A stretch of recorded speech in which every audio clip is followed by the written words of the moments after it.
Mm. Good morning mga kalablab, welcome back my channel. Gusto na po kayo? Ngayon lang ako magkakape. Nagbasa ako ng Bible kanina. Di ba nag-upload ako na maglalaba ako? Katatapos, nakasampay ko na po yun. Sinami tingnan mo. Ayun, pinapanood ako ng Nami. Nami, dito ka. Dito. Dito yun, masunurin. Ayan. Sit. Nami, sit. Dito ka, Nami. Ayan, ipag-vlog. Nami, sit. Paluwag na naman ang pwesto niyan. Ayan. Diba sulit tayo? Okay. Mas na tayo. Lagi na lang yun. Yan, nilinis ko ng madaling araw po yan. Nilinis ako ng madaling araw yan. Pero, naglaba nga ako ito, tinapos ko pa. Naglaba. Simula dyan.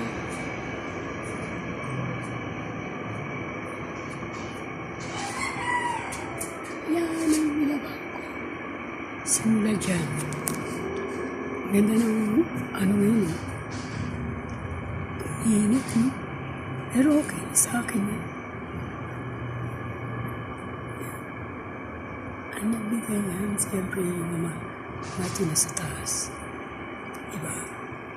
Si Papa Jesus. Wala si Jack, hinahanap niya. No? Saan na naman ako tayo?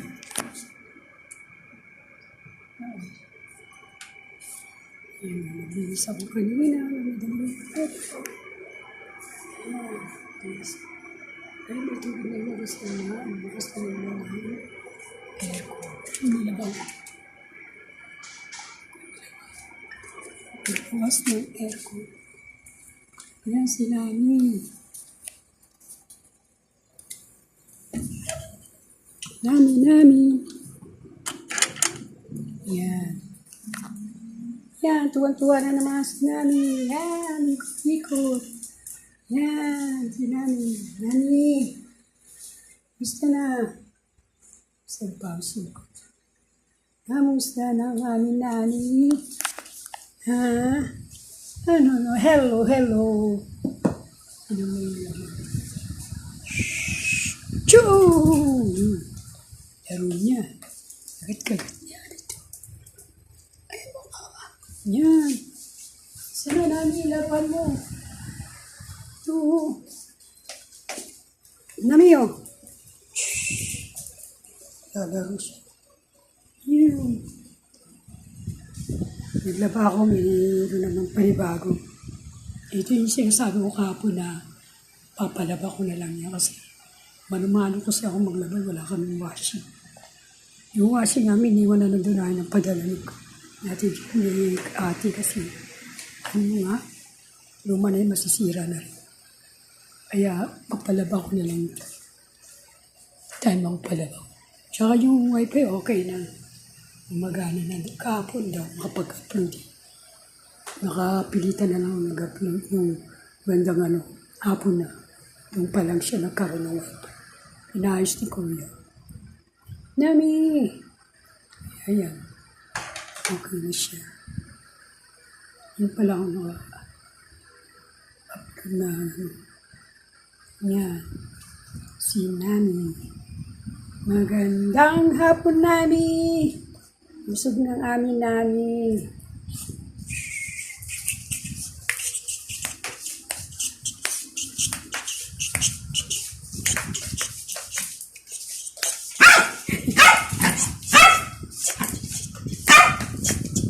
Kikipaglaro si Nami sa akin. Oh.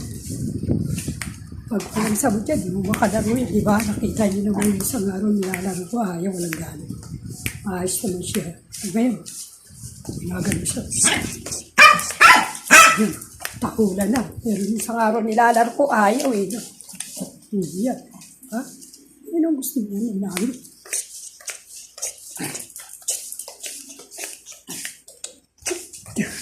Di ba? Isang araw sabi ko, walang gano'n, di ba? Hindi niya samot talaga mapaglaro yan. Yan. Yan ang gusto niya. Diba? Mauwi sila namin. Sino may nilalaro siya. Hindi tayo papalaro sa hindi magugusto niya. Wala ka dito bagay. Ano ito? Kung malalaki. Tatapon kasi natin Joey Latanggap.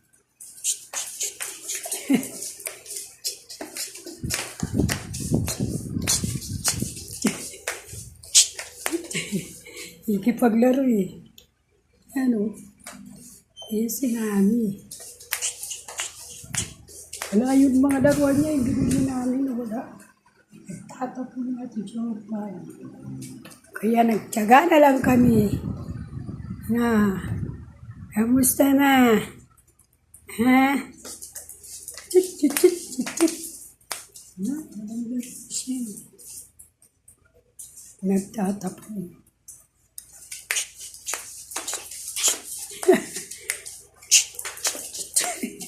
Hindi paglaro talaga siya.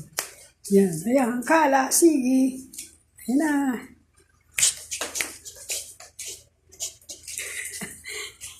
Hindi paglaro talaga.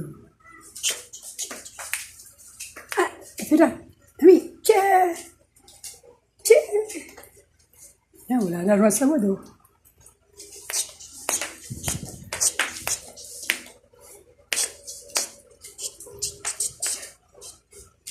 Yan, wala na. Tinamad na. Tamad yan.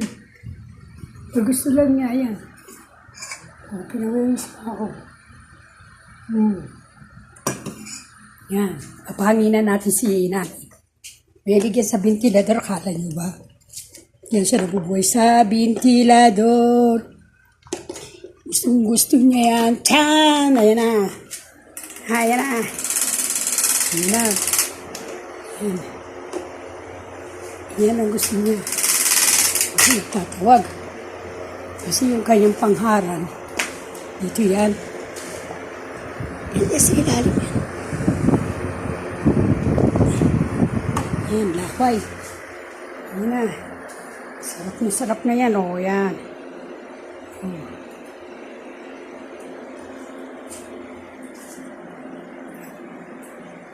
Yan, gusto niya. Yan, hangin na. Lako, tutulog na yan. Ganun mga ka-love life. Yan ang buhay ng aming alaga. Yan ang ganap namin ni Mami. Akala niya pagkain na naman yung ginagawa ko. Kain lang niyang pagkain na naman na sa utak. Ganyan talaga si Mami. Huwag na kayong magtaka kay Nani. Tuwing may gagalawin, akala niya pagkain ang kinudok. Sanay ko po kasi yan sa pagkain. Yan. Yan ang trabaho ni Nami, kumain. Yan ang trabaho namin ni Nami, kumain. Diba, Nami? Gusto na yan love life natin, Nami. Kaya mo, Nami, pagka tumaas na yung subscriber natin, Nami, nandito na sa likod mo. Papa-share kita. Wala dyan pagkain, Nami. Dito ka. Sit, dito. Diyan ka. Sit. Sit na. Ay, naku, ay makinig pagkain po yung gusto niya. Sit. Kakain lang po niya na yun. Naubos na nga niya. Yun. Makarinig lang niya yung plastic na tulog. Yan, akala mo pagkain kinakalkal. Dito ka, dito, Nami. Dito. Akala niya pagkain na tupag eh. Sa pagkain po yan. Kaya kung gusto ko sana ipasyal talaga yan. May lugar na hindi sumano ng mga kasasimulan ko. Yun ang gusto ko sana. Ipasyal ko sana. Katapos ko lang po magbasa ng Bible. Wala yung binabasa. About sa pag-ahari ng yan. Pinasa ko hanggang dito na po. Ako nagbasa eh. Dito na ako kaya dito pa lang ako eh. Kaya pa ako, ito yung binasa ko, natapos ko na yan. Kay Daniel. Bali, dito na ako sa, ito. Dito na ako sa, yan, Alam ko, binasa ko na ito kasi may mga guhit ako naglagay niyo.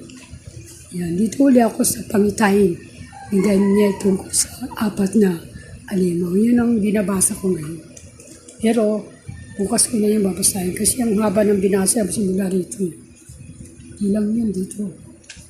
Ilang paragraph yan. Ayan, dahil ko na mga ginuritan yan. Lagyan ko ng bote. Yan ang binasa ko tungkol sa yung sakim ka sa mga kasama. Ano yan eh?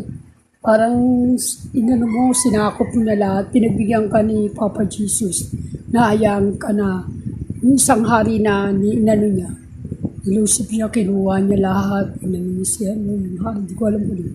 Basta yun ang sinasabi na inayahan lang ni Papa Jesus dahil siya yung hari niya. Kasi ewan ko, may kasalanan niya tayo. Si Moko yun ang umar sa kanya. Tapos ito naman si Haring Moko nagkaroon din ng problema sa kanya. Kumbaga, naging ano rin siya, yung parang ayaw na niyang siya yung kaya lang, mas hindi maganda yung porky ang ginagawa niya eh. Nagpatayo, yung pinakitaan siya ng malaking rebulto. Pinaliwanag sa kanya ni Daniel yung tungkol doon na pangitain ng panaginipan. Porque pinaliwanag ni Daniel yung ganong pangitain, ang nangyari naman, ang paggawa siya ng malaking rebulto, ilahalo sa ginto, metal, at taso yata yun. Tapos, ang nangyari, doon yung mga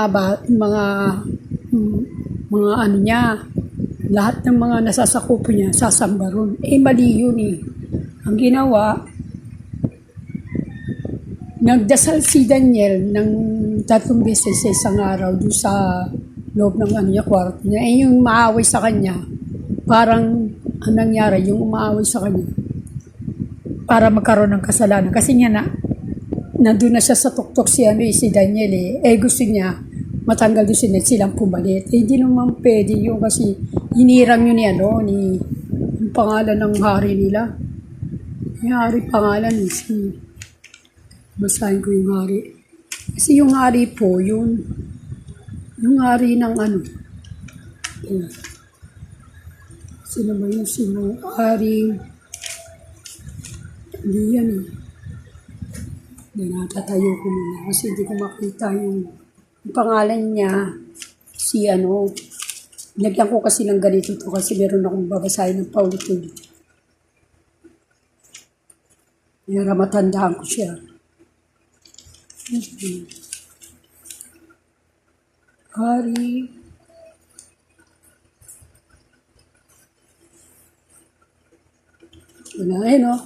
Nabucodonosor. Ang hirap din kasi si Haring Nabucodonosor. Yun. Si Haring Nabucodonosor. Yun po yung hari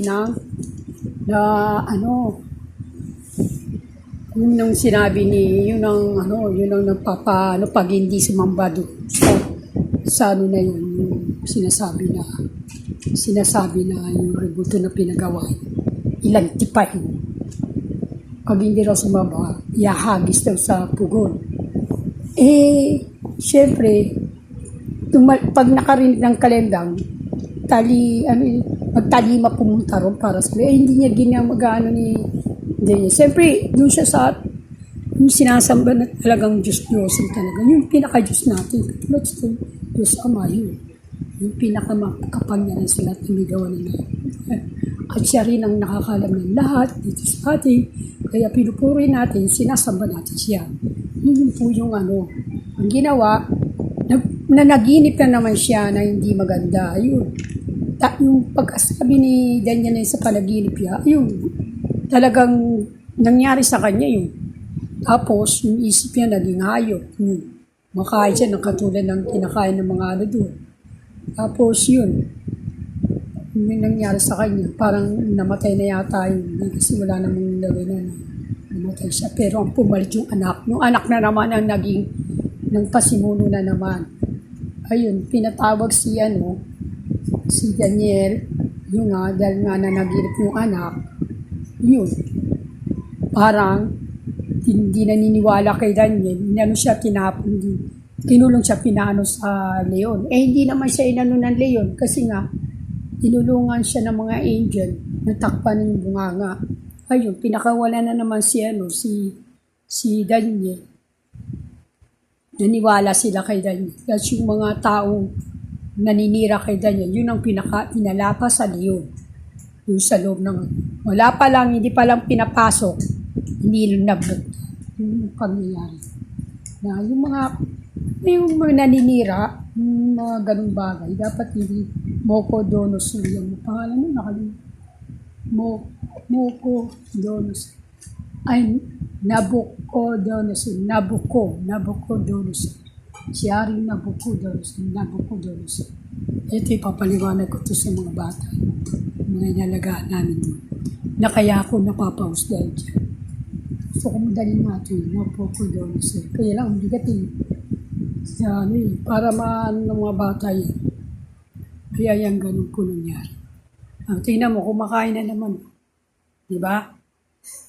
Makarinig lang yun ng palaskos ng plastic, kala mo pagkain mo na. Mautak yes pagdating sa pagkain. O di ba napalingon? Mautak si Nami sa pagkain po. Ano mo ang kalab like, mautak sa pagkain niya. Pagkain ang pag-uusapan. Mautak yan, kinama. Kaluskusin ko yung plastic. Biglang din mo yan. Diba? Tingnan mo guys. Kakaluskusin ko to. Kaluskusin ko. Nilingon niya. Tingnan mo. Tingnan mo.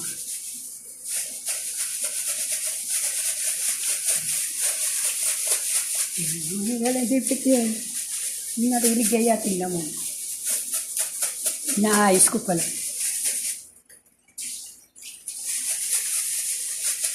Hindi.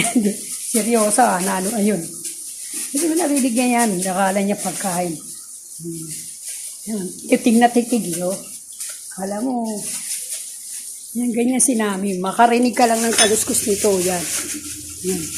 Kala mo pagkain. Yan, ano na, di ba? Wala na doon sa pesto niya, dito na. Yan si Nami, kala mo ba? Mga kalab life. Yan ang utak niya sa pagkain ko. O yun. Tinitingnan pa yung kamay ko kung may laman. Ayan, tinitingnan yung kamay. Kung wala naman laman, ayan, nahanap niya. Makarinig lang yan, kaluskus. Nabucodonosor yung pangalan niya. Ganun pala yung nangyari. Sobrang niya talaga. Naging siya sa sarili niya. Parang sakit siya. Hinayaan na nga siya ni Papa Jesus po sa inano niya yung sanghari. Kasi nga, nagawang kasalanan din yung mahal. Lahat kinuha niya, pati yung laman ng mga doon ng simbahan kinuha niya, tinago niya doon mismo sa lagayan ng mga niya, mga pilak nito, pero hindi dapat yun. Dapat lang niya ginawa. Nayalang ni Papa Jesus. Pero naging rin siya, malupit at sakit. Ayan, pahinga na si Nami. Ayan ang pahinga ni Nami. Nanan niyo na po yung tungkol sa Bible. Alam niyo, pag nababasa ako nito, halos hindi mapigilan ng mata ko magbasa. Tuloy-tuloy kasi ang ganda ng mga kwento dito. Maganda yung kinalalaman. Ang inaanap ko nga yung binigay sa akin ng cross yung dito. Yung cross sa ibabaw. Sana yun, nawawala doon sa dati ko nanistayan doon. Ayan, natulala na naman siya. Mga kalablay. Wala na naman sinabi sa akin. Ayan. Mga kalablay. Kasi yung kape ko. Namiya. Yan. Hindi muna ako nagtubig kasi nasamig ako doon sa... Akala na naman, pagkain na naman.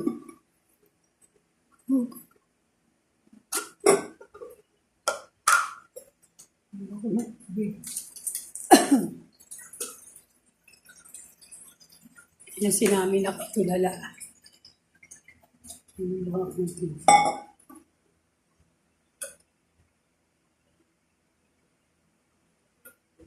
Ay, salamat.